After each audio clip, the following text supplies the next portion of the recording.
PUC exam ಆಯ್ತು, ಇನ್ನೇನು KCET preparation start ಮಾಡಬೇಕು. ಬಟ್ ಹೇಗೆ ಸ್ಟಾರ್ಟ್ ಮಾಡಬೇಕು ಅಂತ ಐಡಿಯಾ ಇಲ್ಲ, ಗೊತ್ತಾಗ್ತಾ ಇಲ್ಲ. ಹೈ ವೇಟೇಜ್ ಲೆಸನ್ಸ್ ಹೇಳಿದ್ರೆ ಬೇಗ ನಾವು ಸ್ಟಾರ್ಟ್ ಮಾಡ್ಬೋದು ಅಂತಂದೇಳಿ ಕೇಳ್ತಾ ಇದ್ರಿ. So that's why I have made this video. High weightage lesson ಅಲ್ದೇನೆ ಲೆಸನ್ ವೈಸ್ ಅಪ್ರಾಕ್ಸಿಮೇಟ್ ಯಾವ ರೀತಿ ವೇಟೇಜ್ ಇರುತ್ತೆ ಮತ್ತೆ ಯಾವ ರೀತಿ ನೀವು ಪ್ರಿಪೇರ್ ಆಗಬೇಕು ಅಂತಾನು ಕೂಡ ಹೇಳ್ತೀನಿ. So let's get started. ಯಾರೆಲ್ಲ ಇನ್ನೂ ಸಬ್ಸ್ಕ್ರೈಬ್ ಮಾಡಿಲ್ಲ, ಸಬ್ಸ್ಕ್ರೈಬ್ ಮಾಡಿ, press the bell icon and share with your friends also. Subscribe ಯಾಕೆ ಮಾಡಿ ಅಂತ ಇದ್ದೀನಿ ಅಂತಂದ್ರೆ ನಿಮ್ಮ KCET ಜರ್ನಿಗೆ ನನ್ನ ಈ ಚಾನಲಿನ ವಿಡಿಯೋಸ್ ಬಹಳ ಹೆಲ್ಪ್ಫುಲ್ ಆಗುತ್ತೆ.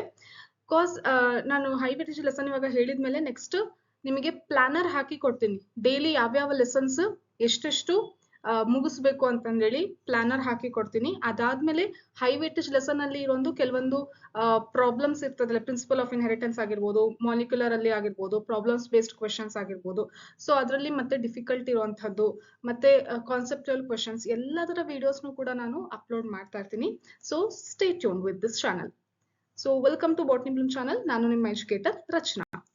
So say here first living world ಅಂದ್ರೆ ಫಸ್ಟ್ ಇಯರ್ ಸೆಕೆಂಡ್ ಇಯರ್ ಎರಡೂನು ನಾನು ಡೀಟೇಲ್ ಆಗಿ ಲೆಸನ್ ವೈಸ್ ಫಸ್ಟ್ ಅನಾಲಿಸಿಸ್ ಹೇಳ್ತೀನಿ. ಅದಾದ್ಮೇಲೆ ಹೈ ವೇಟೇಜ್ ಯಾವುದು ಅಂತ ಪ್ರತಿಯೊಂದು ಲೆಸನ್ ಹೇಳ್ತೀನಿ. ಗೊತ್ತಾಯ್ತು?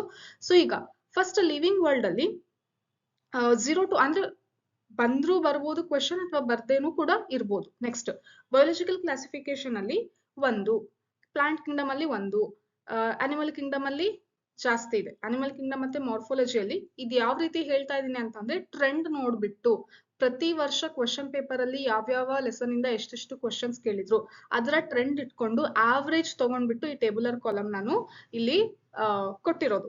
ಗೊತ್ತಾಯ್ತು? Next anatomy of flowering plants 1, structure organisation 1, cell the unit of life 1, biomolecules 1, cell cycle and cell division 1.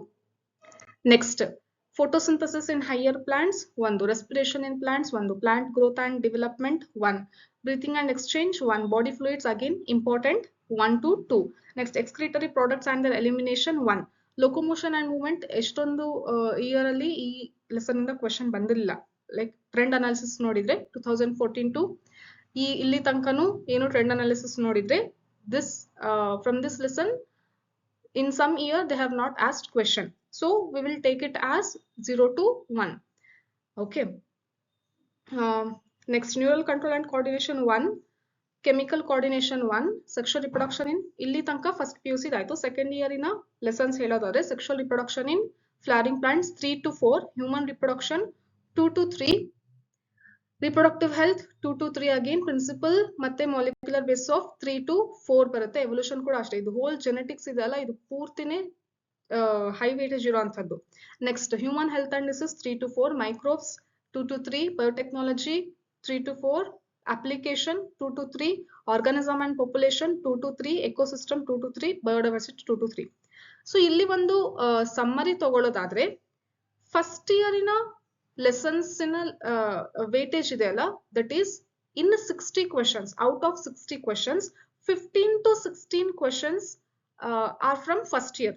ಓಕೆನಾ? 15 to 16 ಕ್ವೆಶನ್ಸ್ ಎಲ್ಲಿಂದ ಬರುತ್ತೆ? ಫಸ್ಟ್ ಇಯರ್ ಸಿಲೆಬಸ್ ಇಂದ ಬರುತ್ತೆ. ಇನ್ನು ಮಿಕ್ಕಿರುವಂತಹದ್ದು 75% ಎಲ್ಲಿಂದ ಬರುತ್ತೆ? ಸೆಕೆಂಡ್ ಇಯರ್ ಇಂದ ಬರುತ್ತೆ. ಸೊ ನೀವು ಯೋಚನೆ ಮಾಡ್ತಾ ಇದ್ರೆ ಯಾವ ರೀತಿ ಸ್ಟಾರ್ಟ್ ಮಾಡಬೇಕು ಅಂತ I am telling you that start with the second year syllabus. First year syllabus ಅಲ್ಲಿ ಯಾವ್ದು ನೋಡ್ಕೊಂಡ್ರೆ ಸಾಕು ಅಂತ ಕೇಳಿದ್ರೆ ದೀಸ್ ಆರ್ ದ ಲೆಸನ್ಸ್. ನೋಡಿ, ಸೆಕೆಂಡ್ ಇಯರ್ದು ಎಲ್ಲ ಲೆಸನ್ ಕೂಡ ಇಂಪಾರ್ಟೆಂಟ್ ಇದೆ. ಏನಿಲ್ಲ ಅಂತಂದ್ರೂ 2 ಕ್ವೆಶನ್ ಮಿನಿಮಮ್ ಬಂದೇ ಬರುತ್ತೆ ಒಂದ್ ಲೆಸನ್ ಇಂದ. ಗೊತ್ತಾಯ್ತಾ? ಅದ್ರಲ್ಲೂ ಜಾಸ್ತಿ ಬರುವಂತದ್ದು ಯಾವ್ದು ಅಂತಂದ್ರೆ ಜೆನೆಟಿಕ್ಸ್ ಇಂದು.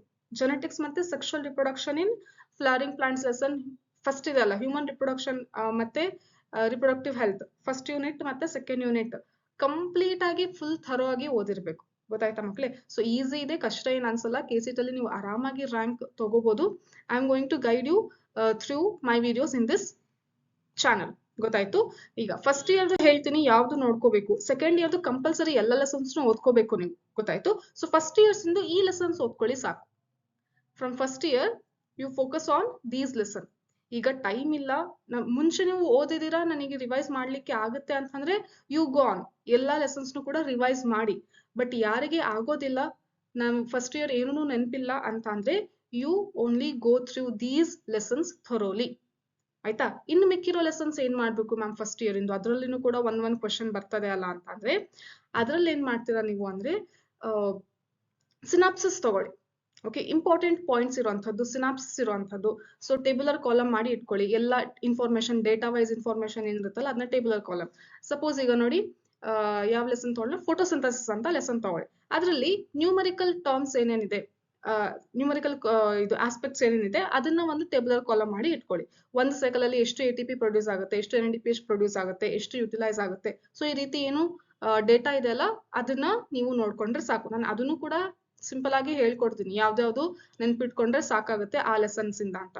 ನಾನು ಮುಂಚೆನೂ ಕೂಡ ಏನು ಇದು ಫ್ಲಾಶ್ ಕಾರ್ಡ್ಸ್ ಟೈಪ್ ಅಂತ ಅಂದ್ರೆ ಒಂದು ಶೀಟ್ ಅಲ್ಲಿನೇ ಎಲ್ಲಾ ಇನ್ಫಾರ್ಮೇಶನ್ ಬರುವಂತದ್ದು ಮೈಂಡ್ ಮ್ಯಾಪ್ ತರ ಫ್ಲಾಶ್ ಕಾರ್ಡ್ಸ್ ತರ ನನ್ನ ಟೆಲಿಗ್ರಾಮ್ ಚಾನಲ್ ಅಲ್ಲಿ ನಾನು ಆಲ್ರೆಡಿ ಶೇರ್ ಮಾಡಿದೀನಿ. ಇನ್ಸ್ಟಾಗ್ರಾಮ್ ಅಲ್ಲಿನೂ ಕೂಡ ರೀಲ್ಸ್ ಮಾಡ್ಬಿಟ್ಟು ಟಿಪ್ಸ್ ಹೇಳ್ತಾ ಇರ್ತೀನಿ. You can follow there also. Okay, ಮತ್ತೆ ಯಾವ ರೀತಿ ಓದ್ಬೇಕು ಅಂತ ಪ್ಲಾನರ್ ಏನಾದ್ರು ಕೇಳಿದ್ರೆ lesson wise planner, day wise planner ನಾನು ನಾಳೆ ನಿಮಗೆ ಪ್ರೊವೈಡ್ ಮಾಡ್ತೀನಿ. ನಾಳೆ ಮಾರ್ನಿಂಗ್ ಅಷ್ಟೊತ್ತಿಗೆ ವಿಡಿಯೋ ಅಪ್ಲೋಡ್ ಮಾಡ್ತೀನಿ. ಬಟ್ ಹೇಗೆ ಪ್ರಿಪೇರ್ ಆಗಬೇಕು ಅಂತ ಹೇಳಿ ಕೇಳಿದ್ರೆ ನೀವು ಹೈ ವೇಟೇಜ್ ಲೆಸನ್ ನ ಫೋಕಸ್ ಮಾಡಿ. ಫಸ್ಟ್ ನಾನು ಹೇಳಿದ್ನಲ್ಲ, you just focus on high weightage lesson. ಯಾಕೆ ಅಂದ್ರೆ ನೋಡಿ ಅದ್ರಲ್ಲೂ ಯಾವ್ದನ್ನ ನೋಡ್ಕೋಬೇಕು ನೀವು, ಸೆಕೆಂಡ್ ಇಯರ್ ನ ಫಸ್ಟ್ ಕಂಪ್ಲೀಟ್ ಆಗಿ ಮುಗಿಸ್ಬಿಡಿ, ಆಮೇಲೆ ಫಸ್ಟ್ ಇಯರ್ದು ನೋಡ್ಕೊಳ್ಳಿ. ಗೊತ್ತಾಯ್ತಾ? ಆಮೇಲೆ ಇದರ ಕಂಟಿನ್ಯೂಯೇಷನ್ ನೀಟಿಗೂ ಕೂಡ ಬರುತ್ತೆ. ಸೊ ಅವಾಗ ಫಸ್ಟ್ ಇಯರ್ದು ಜಾಸ್ತಿ ಫೋಕಸ್ ಮಾಡಿದ್ರೆ ಆಯ್ತು. ಯಾಕಂದ್ರೆ ಸೆಕೆಂಡ್ ಇಯರ್ದು ಎಲ್ಲ ಇಲ್ಲಿನೇ ಓದಿ ಮುಗಿಸಿರ್ತೀರಾ. ಬೇಕಿದ್ರೆ ನೀಟಿಗೆ ಉಳಿಯುತ್ತಲ್ಲ ಡೇಸ್, ಅದ್ರಲ್ಲಿ ನೀವು ಫಸ್ಟ್ ಇಯರ್ದು ಲೆಸನ್ಸ್ ನ ಫೋಕಸ್ ಮಾಡ್ಬೋದು. ಗೊತ್ತಾಯ್ತು? ಅಲ್ಲಿ ಹೆಂಗಾಗುತ್ತೆ ಅಂತಂದ್ರೆ 50-50 ಬರುತ್ತೆ. 50% from first year, 50% of questions from second year. But ಇಲ್ಲಿ ಹಾಗಲ್ಲ. ಗೊತ್ತಾಯ್ತು? ನೆಕ್ಸ್ಟ್ ಪ್ರಾಪರ್ ಟೈಮ್ ಟೇಬಲ್ ಇಟ್ಕೊಂಡ್ರೆ, ನಾನು ಬಯೋಲಜಿ ಅಷ್ಟೇ ಹೇಳ್ತಾ ಇದ್ದೀನಿ, ಇದೇ ರೀತಿ ಕೆಮಿಸ್ಟ್ರಿ ಮತ್ತೆ ಫಿಸಿಕ್ಸ್ ನು ಕೂಡ ನೀವು ಲೆಸನ್ ವೈಸ್ ವೇಟೇಜ್ ಮತ್ತೆ ಅನಾಲಿಸಿಸ್, ಟ್ರೆಂಡ್ ಅನಾಲಿಸಿಸ್ ನೋಡ್ಕೊಂಡು ಪ್ಲಾನ್ ಮಾಡಿ ಇಟ್ಕೊಂಡ್ರೆ ಒಂದ್ ದಿನಕ್ಕೆ ಒಂದು ಬಯಾಲಜಿ ಎಷ್ಟು ಬಯಾಲಜಿ ಲೆಸನ್ ಓದ್ಬೇಕು, ಎಷ್ಟು ಫಿಸಿಕ್ಸ್, ಎಷ್ಟು ಕೆಮಿಸ್ಟ್ರಿ ಲೆಸನ್ ಓದ್ಬೇಕು ಅಂತ ಹೇಳಿ ಟೈಮ್ ಟೇಬಲ್ ಹಾಕೊಂಡು ಇಟ್ಕೊಂಡ್ರೆ ಮಾತ್ರ ನಿಮಗೆ ಈ ಕಡಿಮೆ ಟೈಮ್ ಅಲ್ಲಿ ಕಂಪ್ಲೀಟ್ ಓದ್ಲಿಕ್ಕೆ ಆಗೋದು.